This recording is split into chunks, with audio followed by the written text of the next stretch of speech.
Hello friends, this is Himanshu from Dev Advisory. और आज हम यहाँ पर निफ्टी और बैंक निफ्टी का जो एलयूटीयू के हिसाब से स्ट्रक्चर है उसको हम थोड़ा डिटेल में समझेंगे। ऑलरेडी मैंने कुछ वीडियोस पोस्ट किए हुए हैं, वीकली का स्ट्रक्चर हमने डिस्कस किया था और अब जिस हिसाब से डेवलपमेंट हुआ है तो उसको समझते हैं। तो जो लास्ट वीडियो था उसके अंदर हमने डिस्कस किया था, यहाँ पर अराउंड 16 अक्टूबर को हमने डिस्कस किया था। And what I was looking for कि यहाँ पर ये जो ट्राइंगल जैसा पैटर्न बनाया था, तो मैंने आपके साथ डिस्कस किया था कि ये जो है range contraction, I was expecting कि यहाँ पर थोड़ा रेंज कॉन्ट्रैक्ट हुआ और फिर ये रेंज से ब्रेकआउट आया तो वो ब्रेकआउट काफ़ी स्ट्रॉन्ग रह सकता है। और ऑलरेडी मेरा व्यू बुलिश ही था वीकली के हिसाब से, वो भी हम देखेंगे। और यहाँ पर फिर क्या हुआ था कि रेंज कॉन्ट्रैक्शन होने की जगह पर यहाँ पर ये जो है निफ्टी ने ये जो कंसोलिडेशन फेज था वहाँ पर ये जो फेज था, मतलब ये जो रेंज थी उसको गैप के साथ कॉन्कर किया। That means this was a break away gap, यहाँ पर ये रेंज से बाहर निकल गया। सो एलयूटीयू के हिसाब से ऑलरेडी व्यू बुलिश था और एलयूटीयू के हिसाब से दो पॉसिबिलिटीज़ है, उसको हम एक्सप्लोर करेंगे। बट ये जब गैप अप हुआ so this was the first signal कि ये अब करेक्शन, यहाँ पर जो है ये करेक्शन कंप्लीट हो गया है and now market is ready for the next impulsive move. So एलयूटीयू के हिसाब से जैसे मैंने बताया आपको कि दो पॉसिबिलिटीज़ थी, तो अब दोनों पॉसिबिलिटीज़ को हम एक्सप्लोर करते हैं पहले। तो यहाँ पर हम निफ्टी का स्ट्रक्चर देखते हैं एलयूटीयू के हिसाब से। ऑलरेडी एक वीडियो में मैंने बताया था कि यहाँ पर ये जो रिट्रेसमेंट जब आया था मार्केट में, ये जो करेक्शन आया था अराउंड 16,800 के आसपास, उस टाइम पे मैंने बताया था कि दो पॉसिबिलिटीज़ हो सकती है। और वहाँ पर हमने एक ही पॉसिबिलिटीज़ पहले एक्सप्लोर की थी कि ये जो है फोर्थ वेव का रिट्रेसमेंट हो सकता है। अगर फिफ्थ के लिए जाना है तो ये जो रिट्रेसमेंट था यहाँ पर it should be confined around 50%। और आप देख रहे हो कि यहाँ पर जो है वो रिट्रेसमेंट एग्जैक्टली 50% के आसपास से ही कंप्लीट हो गया था। ये आप देख रहे हो यहाँ पर प्राइस जो है 50% के आसपास थोड़ा पेनिट्रेट हुई और फिर वहाँ से ही रिवर्सल आया था।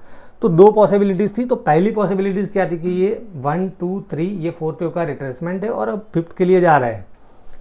अब जो दूसरी पॉसिबिलिटीज़ हैं, और वो मेरा प्रीफर्ड वेव काउंट भी था, जो मेरे प्रीमियम क्लाइंट्स हैं उनके साथ भी मैंने काफ़ी डिटेल में डिस्कस किया था कि ये जो है मुझे लग रहा है कि दिस इज़ 1 2 3 4 5 ये 5 वेव का पैटर्न कंप्लीट हो गया। दैट मीन्स कि ये एक इम्पल्सिव मूव कंप्लीट हो गया है और यहाँ पर ये जो है वेव 2 का करेक्शन हो सकता है। और अब जो वीकली, अब जो मैं वेव काउंट आपके साथ डिस्कस करने वाला हूँ उससे पहले आपको क्या है कि वीकली का स्ट्रक्चर समझना पड़ेगा। तो पहले हम वीकली का स्ट्रक्चर समझते हैं। तो वीकली का स्ट्रक्चर ऑलरेडी हमने डिस्कस किया था काफ़ी डिटेल में कि ये जब लेबलिंग चेंज हो जाएगा, पहले क्या दिखा रहा था, ABC दिखा रहा था, फिर यहाँ पर लो बना, ये बाउंस आया था, तो ये लेबलिंग चेंज हो जाएगा and all that we have discuss. 15,200 crucial level था, वो भी हमने डिस्कस किया था। तो वीकली के हिसाब से अब स्ट्रक्चर क्या था कि वीकली के हिसाब से ये 15,200 के आसपास ये जो है फोर्थ वेव का करेक्शन कंप्लीट हो गया था और वीकली में अब हम फिफ्थ वेव के लिए जा रहे हैं। तो फिफ्थ वेव के लिए जाएंगे, राइट, तो उसके अंदर भी 5 सब वेव्स बनेंगे 1 2 3 4 5 करके। तो यहाँ पर आप देखोगे ये जो है फिफ्थ वेव कंप्लीट किया था, दैट मीन्स कि 1 2 3 4 5 करके यहाँ पर वीकली का वेव 1 कंप्लीट किया था। और ये जो है रिट्रेसमेंट जो आया था, जो फोर्थ दिखा रहा है, दैट वाज ऑफ वेव 2। ये जो वीकली का जो फिफ्थ बन रहा था उसका 1 कंप्लीट हुआ, 2, और यहाँ से अब हम स्ट्रॉन्ग इम्पल्स के लिए जा सकते हैं। That means third of the third, that is the strongest impulse. तो यहाँ पर आप देखोगे ये स्ट्रक्चर अब, तो what I am trying to say, अब हम डेली में जाके देखेंगे तो आपको पता चलेगा कि ये जो वीकली में हम फिफ्थ वेव के लिए जा रहे हैं उसके अंदर क्या था कि 1 2 3 4 5 करके ये फिफ्थ कंप्लीट हुआ। दैट मीन्स कि एक इम्पल्स कंप्लीट हुआ। दैट मीन्स कि वीकली का जो फिफ्थ है उसका 1 कंप्लीट हुआ, वीकली का ये वेव 2 है। और अब जो है वीकली में हम थर्ड वेव के लिए जा रहे हैं और वो भी थर्ड के अंदर भी हम वेव 3 के अंदर हो। That means third of the third के अंदर हो, ऐसा लग रहा है। और उसका पहला हमें क्ल्यू, स्ट्रॉन्ग क्ल्यू कब मिला कि जब ये जो है डायनेमिक रेजिस्टेंस लेवल उसने जब यहाँ पर ब्रेक कर दिया अराउंड 17,850 के आसपास था और यहाँ पर उसके ऊपर क्लोजिंग दिया था। That was the strong signal, और ऐसा कह सकते कि स्ट्रॉन्ग क्ल्यू। यहाँ पर मैंने ट्विटर पे भी पोस्ट किया था, यहाँ पर आप देख सकते हो कि जब ये जो डायनेमिक रेजिस्टेंस लेवल जिसको एलिप्स बोलते हैं उसको ब्रेक किया, तब मैंने यहाँ पर ट्विटर पे भी पोस्ट किया था कि so far the index move steadily, now it seems the real move will start on the upside and as पर एलयूटीओ this is looking like the strongest impulse. और स्ट्रॉन्गेस्ट इम्पल्स कौन सा होता है, that is third of the third. तो यहाँ पर क्या था कि जो वीकली के अंदर हम फिफ्थ के लिए जा रहे हैं, उसका 1 2 और यहाँ पर ये थर्ड ऑफ द थर्ड हो ऐसा लग रहा है। इन आइदर केस जैसे हमने डिस्कस किया कि 1 2 3 ये फोर्थ का रिट्रेसमेंट है और फिफ्थ के लिए जा रहे हैं, या तो ये 1 2 3 4 5 कंप्लीट किया है, वीकली का वेव 2 है और वीकली के थर्ड वेव के लिए जा रहे हैं। In either case wave counts were bullish और जो मिनिमम एक्सपेक्टेशन जो हमारी आ रही थी दैट वाज अराउंड 18,400। और निफ्टी को जब यहाँ पर 17,350 17,400 का जब जोन उसने ब्रेक किया, तब हमने प्रीमियम एनालिसिस में पोजिशनल लॉन्ग सजेस्ट किया था with the stop loss around this level 16,900 के आसपास का हमारा स्टॉप लॉस था। और जो हमारा पहला टारगेट था दैट वाज अराउंड 18,400। और आप देखिए कि यहाँ पर 18,400 500 के zone, this is called a mob make और ब्रेक लेवल, उसके आसपास जाके प्राइस फिर क्या कि पेनिट्रेट हुई जो हमारा टारगेट था। फिर हमने ट्रेलिंग स्टॉप लॉस लगाया था 18,070 के आसपास, वो स्टॉप लॉस यहाँ पे ट्रिगर हो गया और जो निफ्टी ने लो बनाया था swing low that was around 18,030। But वापस जब यहाँ पर मार्केट ने स्ट्रॉन्ग कमबैक किया सो अराउंड 18,400 वापस हमने पोजिशनल लॉन्ग सजेस्ट किया था विद दिस स्टॉप लॉस 18,030 का जो लो था स्विंग लो वो हमारा स्टॉप लॉस था and we suggested positional long here. और अब जो वीकली के हिसाब से जो टारगेट बन रहा है दैट इज अराउंड 20,600 के आसपास। यहाँ पर आप देख रहे हो कि वीकली में भी जो जितने भी रेजिस्टेंस जोन है उसको उसने यहाँ पर ब्रेक कर दिया है और वीकली का अब ये जो टारगेट है दैट इज़ ऑल्सो ओपन।